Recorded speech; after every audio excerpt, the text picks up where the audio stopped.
सोने के गिरते दाम के बाद सोने में फिर से चमक लौट कर आई है और घरेलू और इंटरनेशनल मार्केट में सोने के दाम आसमान छू रहे हैं। ऑल टाइम हाई पर सोने के दाम पहुंच गए हैं। जहां घरेलू बाजार में 10 ग्राम सोने का भाव आज सुबह 81,410 रुपये था, तो वहीं कल दिल्ली में सोने का भाव 83,800 रुपये पर 10 ग्राम सोने का भाव कल दिल्ली में था और नए ऑल टाइम हाई पर सोना पहुंचा है।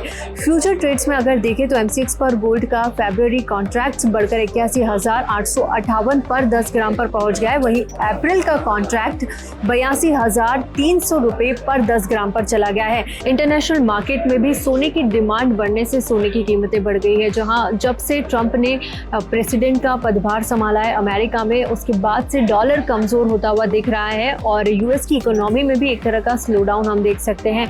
कल जब यूएस इकोनॉमिक डेटा जो रिलीज हुआ उसमें जीडीपी के नंबर कुछ अच्छे नहीं थे, अनुमान से कमजोर नंबर आए। उसके बाद इस रिपोर्ट के बाद डॉलर की वैल्यू कम हुई, वहीं सोने के भाव बढ़े हैं क्योंकि जब जब डॉलर कमजोर होता है तो सोने की कीमतें बढ़ती है। अगर ग्लोबल मार्केट में सोने के प्राइस देखें तो 2,790.19 डॉलर पर आउंस पर सोने की कीमत ग्लोबल मार्केट में है। और इसके बाद जो अभी फेड की मीटिंग हुई थी इसमें उन्होंने 3 बार कटौती के बाद इंटरेस्ट रेट को 4.25 से 4.5 की रेंज में बरकरार रखा है। इसके साथ ही फेड चेयरमैन जेरोम पॉवेल का एक स्टेटमेंट था कि अभी रेट्स इतनी जल्दी कम नहीं होंगे।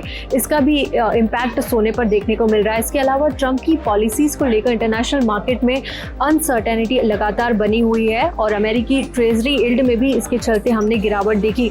इन्वेस्टर्स ट्रंप की जो टैरिफ बढ़ाने की नीति है उसको लेकर चिंता में है और इसलिए अब लोग गोल्ड में इन्वेस्ट कर रहे हैं क्योंकि गोल्ड को एक सेफ हेवन इन्वेस्ट माना जाता है और अब लग रहा है कि कीमतें लगातार आगे भी बढ़ती हुई दिखाई देगी। सोने की बढ़ती हुई कीमतों को लेकर आपकी क्या राय है, कमेंट करके ज़रूर बताएं और ऐसी वीडियोस के लिए NDTV प्रॉफिट हिंदी को सब्सक्राइब ज़रूर करें।